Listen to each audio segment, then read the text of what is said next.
Well, hello there, humans, bees, earthlings, whoever you are, whatever you're doing, and if you're lucky enough to be doing it too, this is a quick intro for a very, very important video. Now, a lot of people have already seen this info. It's been out there for a little bit. I did a little bit of it on a live stream. Skate did a video on it. And then I did an interview with Andrei during the middle of the Twister Cup when they had some tech issues.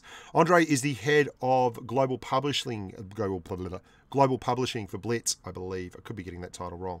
And he was nice enough to jump on and fill in a little bit of the downtime while they sorted out a Wi-Fi issue with what, for all intents and purposes, is probably the most open and honest interview we've ever had from a Wargaming employee. I hope you guys enjoy this. It is absolutely well worth a listen. Not for me, but the other bloke. So they've done the whole Wi-Fi, rebooted everything, and hopefully now we're ready to go soon? Yep. Okay. Now, Andrei, you had us on a bit of a tour of the Wargaming HQ. Do you want to tell the humans at home exactly what it is you do with Wargaming? So here I'm in Wargaming, the publishing director. Yeah, yeah. So we're responsible for the Twister Cup, marketing, and community and stuff like that. So that's the team here. It was pretty cool. You had us in a room, and you got the game developers, you got the game designers, you got the map guys in. Mm-hmm. Is that the first time you've ever done that with an English community from Blitz? I think so. That was the first time that we invite them to Minsk. Yeah. So we did it before locally, like in European office, in Asia. But I think, yes, that's the first time. I got to say, from our perspective, it was very, very cool to get that kind of insider info. Yeah. There was a lot of stuff going on. There was a lot of stuff that we learned, and I know I've had a lot of feedback from people at home. They're quite keen. They really like this more open policy from you guys, giving them a bit of an idea on the roadmap, things are coming up. Mm-hmm. Is there anything that you're really excited about in the future for Blitz? Right, so we're excited about the next year overall. And as you said, we're kind of changed our policy a little bit. So we invite people who play Blitz, who love it, and get our feedback from them. So we're going to change the way how we develop the game. And what about you? Do you play any tanks in particular in Blitz? Yeah, I do. So my favorite is FV 183. You like the Death Star? Yeah. Oh my goodness gracious me! I love it too, man. But there's a lot of people out there who get upset with me when I blow them up like that. You play a lot of Death Star? Play a lot of Death Star? Yeah, I would say around 40% of my games are on this tank. Yeah. And lately I've been playing a lot of Bat Chat, just because you love the Bat Chat. So you got like the softest tank and the biggest hitter as well. True. So we're going to see some buffs then for the Death Star? I don't know. It's not up to me. That's up to the balance team. Surely you can do a little bit of a push. I wish I could. Especially on my account only, but... Yeah, man, absolutely. Well, what about, you're going to be, we were told that we were allowed to talk about this, the IS-4, there's going to be some changes with that. Yep. And some of the other Tier 10 tanks. And you're working your way right up through the tiers, all the way to Tier 10, and doing a lot of revamping and balancing. That's pretty exciting stuff. Like, it's a big overhaul for the game. So that's how we see it. We want to change meta from time to time. Yeah. So previously the medium tanks were everywhere, but they were just too much skill required to drive it. Yeah. So now it was shifted towards the heavy tanks, which is not that skill-dependent tanks. A lot more accessible. Right. Yeah. So, they're fat, they have a lot of armor. They eat all the pies. Right. So God knows what happens next and how the meta is going to change. Apparently we want to change it, and because each season should be different. Yeah. Like the game should be evolving, it should be changing. And that's why we're doing this changes for IS-4, IS-7 possibly. The E5, the thing that you were The Cupola is going to be massive, excited yesterday. Yeah, very cool. So well, you can see this Twister Cup season, the season before it was IS-7, Object 140, nothing else. Right. And this season, Mouses, AMX 50Bs, Bat Chats, Death Stars, we've only had 2 games and we've had 10 different tanks. That's got to be pleasing for you guys to see that.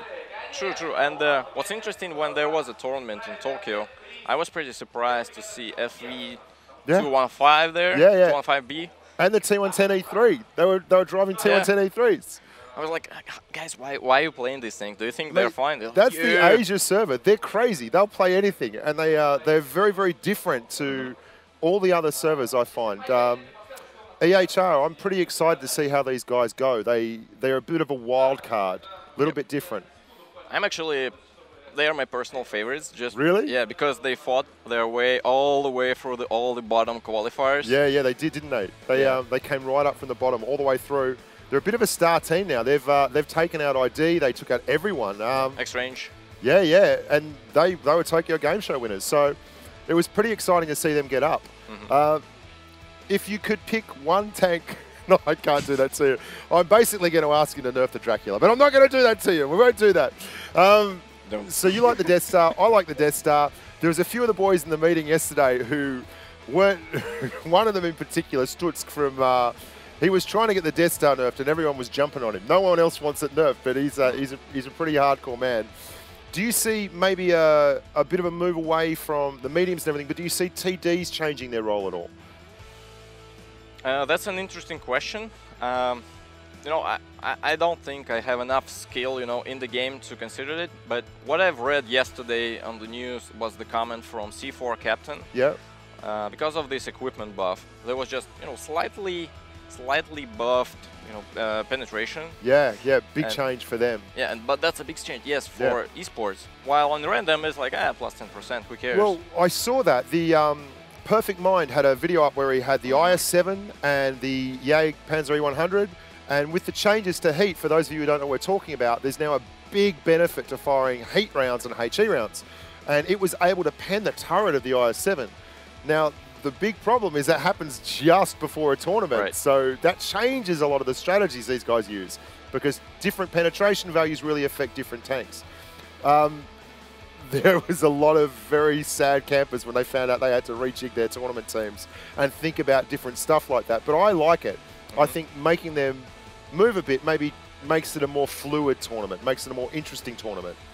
Well, I would say that, you know, it might be fun for streamers or watchers, viewers, because fun for us. Fun for us because not fun for them. Teams are experimenting, but I believe they are so stressed. Yeah, when they found out, like, and started to experiment. Yeah, I think they were trying to invent new strategies right before the tournament. They were in nights. Yeah. Yeah. Well, something that was really different here that wasn't at the last Twister Cup. Great spirit between the teams. All the teams scrimmaged against each other the whole time we were here. So they just walk up to each other at the dinner table and say, hey, you guys want to scrimmage? And they'd all jump in a training room and start practicing against each other, which is pretty awesome. There's not a lot of events where that kind of thing happens between competitors. Yeah, and I think that's right now, that's the only chance for the guys from different regions to actually fight each other. Yeah. So yeah. That's it. Very exciting to see Well, that. the best players in the world are for once in the same time zone together. They're all making the most of it. They're kicking ass. Like, excuse me, they're doing really, really well. I saw Oxbow from Legion last night. I was having a chat to the guys, trying to get them on a stream, and he said, no, we got to go. I said, where are you off to? He's like, oh, we're going to go and have a scrimmage against CHR. And I was like, wow, that's... if you were telling me that was going to happen last year, no way. They're all very secretive, very much... Yeah, they just don't have time for that now. They need the practice, and the best people to practice against are the best players. I think next time they need to bring their, you know, competitors with them, like a couple of other teams we'll from Asia. You have to have like the second team coming with you, so you could. Yeah.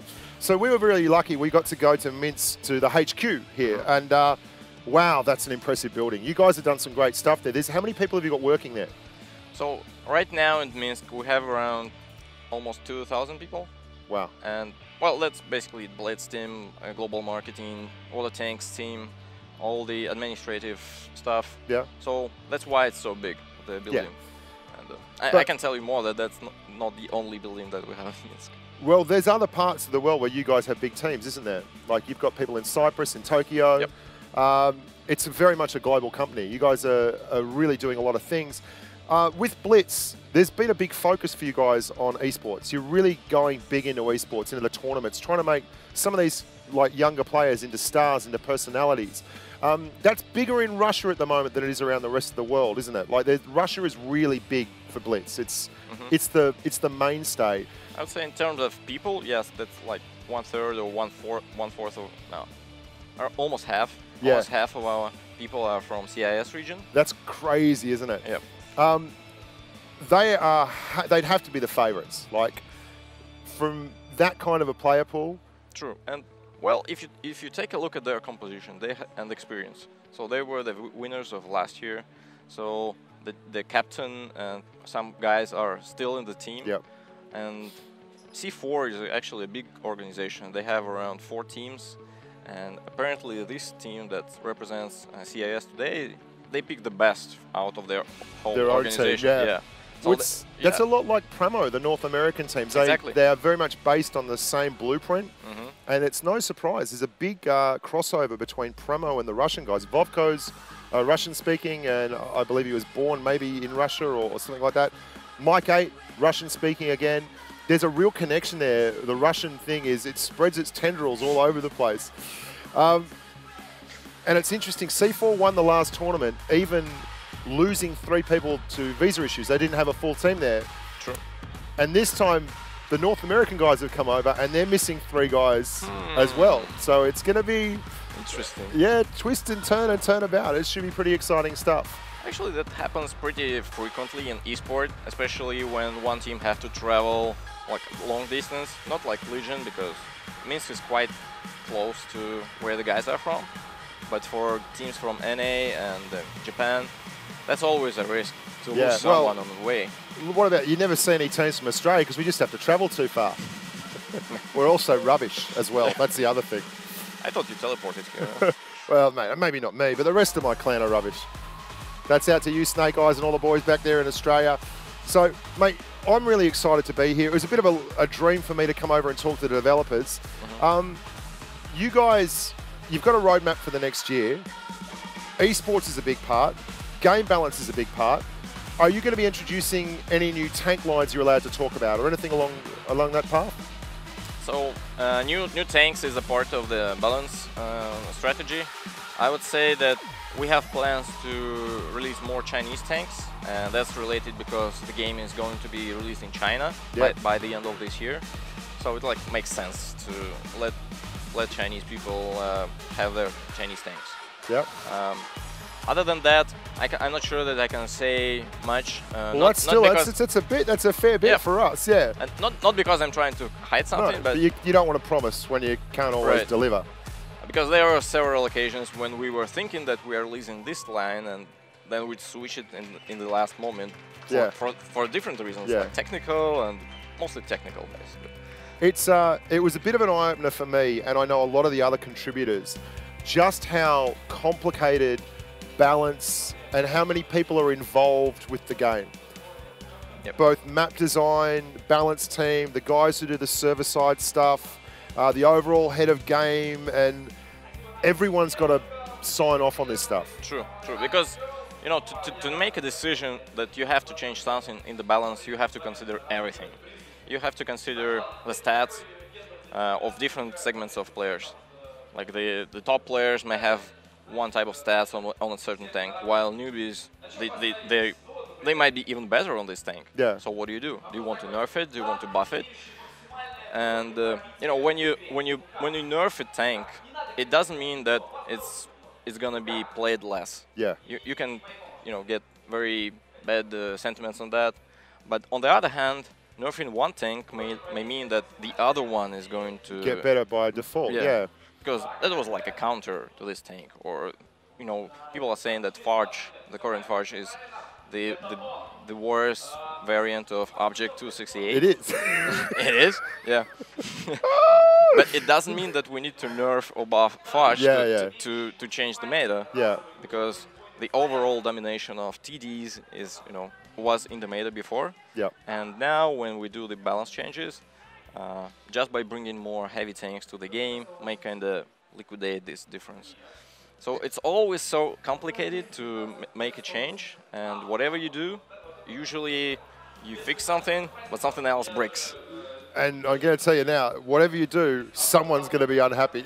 Oh, sure. There's no way around it. I'm usually unhappy because you know, I just got my tank and then it got nerfed and you're like, come on, guys. I lost the VK2801 this week. Like, it was the best tank in the world, and now it's just not anymore. But that's how it happens. True. Because we are players here. Yeah. And I know the guy who just got the grill in the team.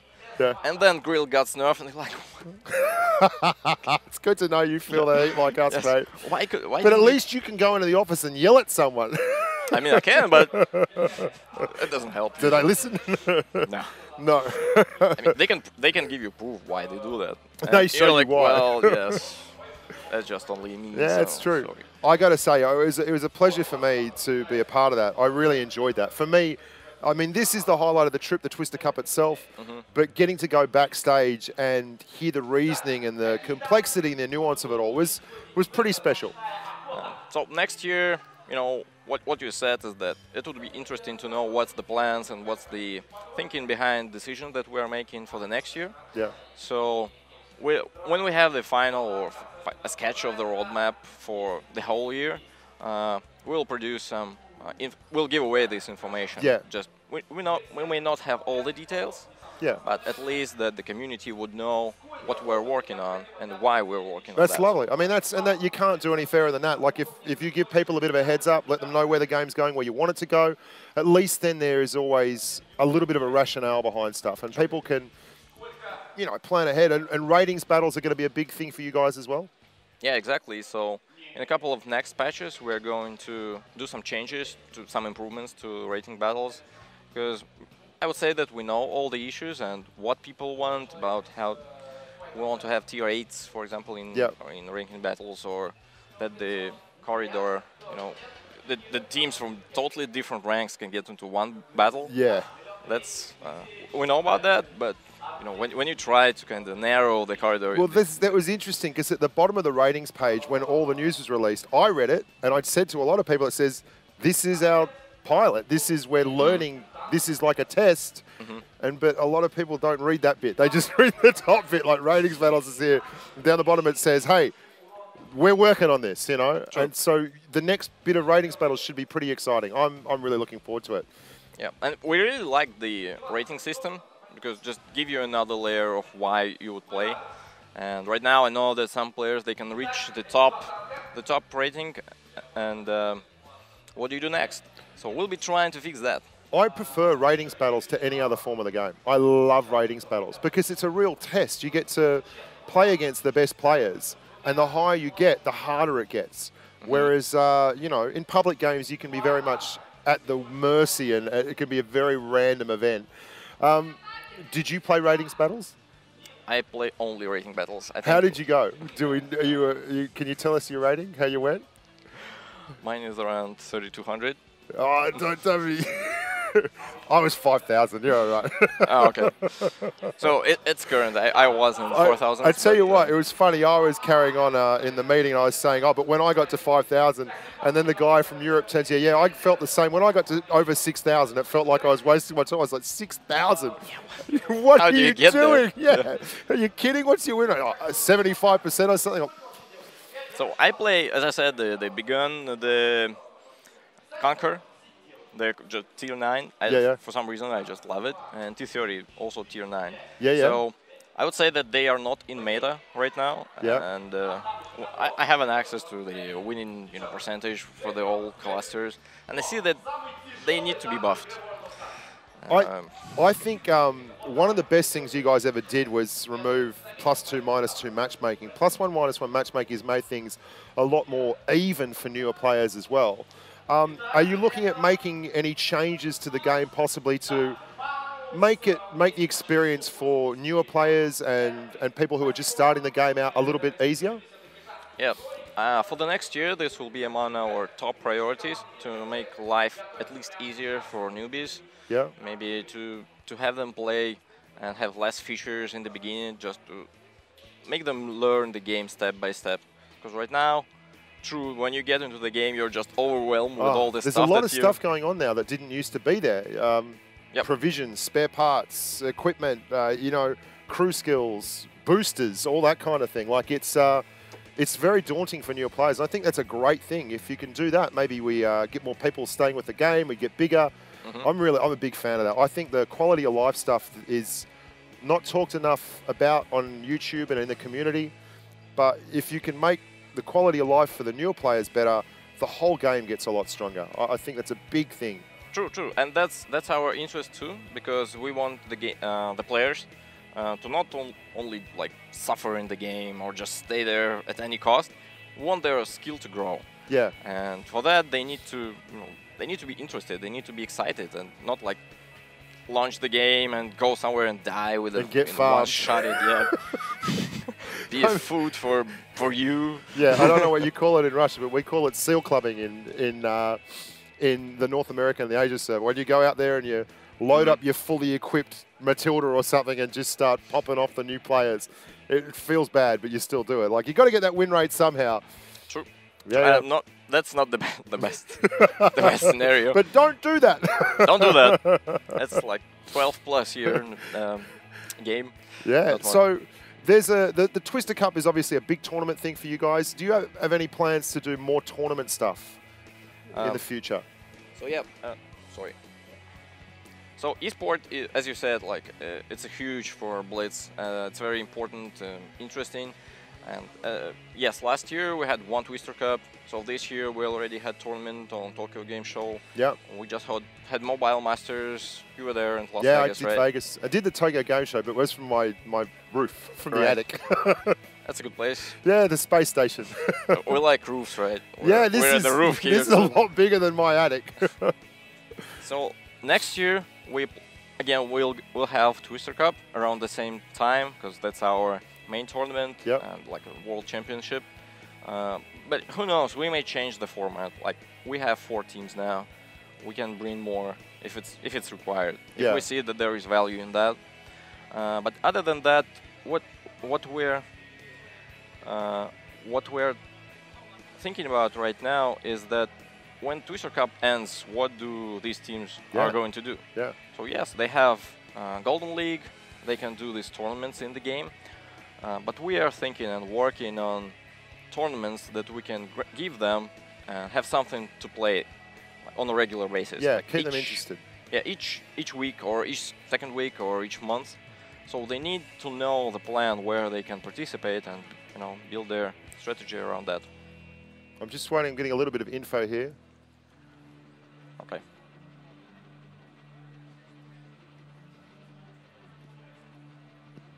Okay, so are we taking a break there, Svetlana? Is that what you're saying? Someone is in my head. Okay. Okay, we're ready for battle? Nice. So they fixed... I think I'll be going on the next stage. Yeah, that sounds good to me. Cool. Thank you. Thank you so much for coming on, mate. Yeah. Everyone, the man, thank you very much. Thank you. Great stuff.